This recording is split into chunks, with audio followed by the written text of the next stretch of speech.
సూర్యాపేట జిల్లా కోదాడ మండలం ద్వారకుంట వద్ద జరిగిన రోడ్డు ప్రమాదం అందరినీ కలిచివేసింది. నిద్రమత్తులో ఉన్న ప్రయాణికులంతా ఏం జరుగుతుందో తెలుసుకునే లోపే ప్రమాదంలో 6 ప్రాణాలు కోల్పోయారు.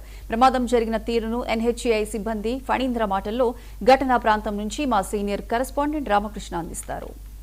సూర్యాపేట జిల్లా కోదాడ మండలం దొరకుంట వద్ద జరిగిన ఘోర రోడ్డు ప్రమాదంలో 6 మృతి చెందిన విషయం మనందరికీ తెలిసిందే. అయితే ప్రధానంగా ప్రమాదం జరిగిన సందర్భంలో బస్సు పూర్తిగా డ్యామేజ్ కావడంతో పాటుగా క్షతగాత్రులను బయటికి తీయడానికి పోలీసులు రెస్క్యూ ఆపరేషన్ దాదాపుగా గంట పాటు శ్రమించి ఆ బాడీలను బయటికి తీసిన పరిస్థితి ఉంది. ఆ యాక్సిడెంట్ జరిగిన క్షణం నుండి కూడా ఇప్పటి వరకు ఇక్కడే ఉన్నటువంటి ఎన్హెచ్ఏఐ సిబ్బంది ఫణీంద్ర ప్రసంతో ఉన్నారు. అసలు ప్రమాదం ఎలా జరిగింది, సమాచారం ఎన్ని గంటలకు వచ్చిందని అడిగి తెలుసుకునే ప్రయత్నం చేద్దాం.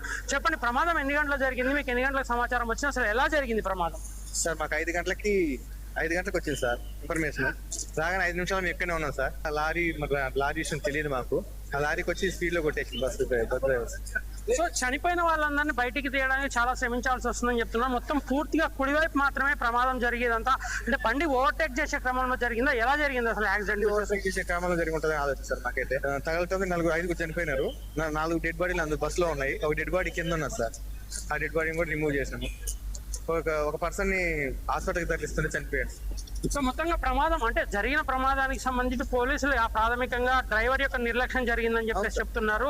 దీంట్లో అంటే ప్రమాదం జరిగిన తర్వాత క్షతగాత్రులు కావచ్చు, చనిపోయిన వారిని కావచ్చు, మీరు ఏ రకమైన సహాయం అందించారు? ఎన్హెచ్ఐ ద్వారా మీరు ఏ రకమైన సహాయం అందించారు? మేము రాగానే ఫస్ట్ గోన్స్ పెట్టుకొని మేము డెడ్ బాడీలు మేము పోలీసుల సహాయంతో డెడ్ బాడీలు తీసి మేము షిఫ్ట్ చేసాము. క్షతగాత్రులను మా అంబులెన్స్ పిలిపించినాము. మాకు 108 అంబులెన్స్ ఉంటుంది. మా అంబులెన్స్ పిలిపించినాము. 108 అంబులెన్స్ పిలిపించి మా పెట్రోలింగ్ టీమ్ తోటి మొత్తం షిఫ్ట్ చేశాం సార్. అంటే గతంలో ఎక్కడైనా ప్రమాదం ఈ ప్లేస్ లో ఇంతకుముందు ఏమైనా ప్రమాదం జరిగిందా, లేకపోతే అసలు హైవే మీద ఇట్లాంటి ప్రమాదం మీరు చూడడం ఇదే ఫస్ట్ టైం? అంటే ఈ ప్రాంతంలో జరిగిన ప్రమాదంలో ఇది బ్లాక్ స్పాటా లేకపోతే జనరల్ గా జరిగిన ప్రమాదం? ఇది జనరల్ గా జరిగింది సార్. బ్లాక్ స్పాట్ అయితే కాదు సార్. ఇది జనరల్ జరిగింది. ఇంతకుముందు ఇక్కడ ఎప్పుడు యాక్సిడెంట్ కాలేదు సార్. ఈ ఏరియా యాక్సిడెంట్ లొకేషన్ కాదు, ఇది బ్లాక్ స్పాట్ కాదు. ఇదే ఫస్ట్ టైం ఇక్కడ.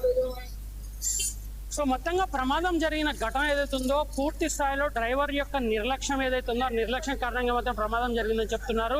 ముఖ్యంగా ప్రమాద సంఘటన జరిగిన తర్వాత 5 నిమిషాల వ్యవధిలోనే తమకు సమాచారం రావడంతో తమ ఇక్కడికి వచ్చి బాడీలను షిఫ్ట్ చేయడంతో పాటు క్షతగాత్రులందరూ కూడా ఆసుపత్రికి తరలించేందుకు పోలీసుల సహాయం కూడా తీసుకొని వారందరినీ కూడా హాస్పిటల్కి తరలించిన పరిస్థితి ఉండే ఫణీంద్ర చెప్తున్న పరిస్థితి ఉంది.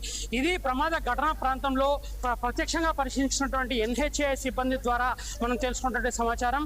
అయితే ప్రస్తుతం మాత్రం ఇక్కడ పూర్తి స్థాయిలో ప్రమాదం జరిగినటువంటి బస్సును కావచ్చు, అదేవిధంగా లారీ ఏదైతే DCM లారీ ఉందో దీన్ని కూడా పక్కకు జరిపి ట్రాఫిక్ కూడా ఇబ్బంది లేకుండా పోలీసులు అయితే క్లియర్ చేస్తున్న పరిస్థితి ఉంది. మొత్తంగా ప్రమాద ఘటన జరిగిన ప్రాంతంలో ఒక భీతావత వాహనం అయితే నెలకొని ఉంది. పూర్తి స్థాయిలో ఈ జరిగిన ప్రమాదానికి సంబంధించి పోలీసులు కేసు నమోదు చేసుకుని సమగ్ర వివరాలు తెలుసుకోవడంతో పాటుగా మృతి చెందిన వారి వివరాలను కూడా పూర్తిగా తెలుసుకునే ప్రయత్నం అయితే చేస్తున్నారు. క్షతగాత్రులను కూడా ఎక్కడి నుంచి ట్రావెల్ చేస్తున్నారు, వారి స్వస్థలాలు ఎక్కడైనా వివరాలు తెలుసుకోవడం కూడా వారి బంధువులకు సమాచారం ఇచ్చే ప్రయత్నం అయితే పోలీసులు చేస్తున్న పరిస్థితి మనకి ఇక్కడ కనిపిస్తుంది. వీడియో జర్నలిస్ట్ మధుతో రామకృష్ణ.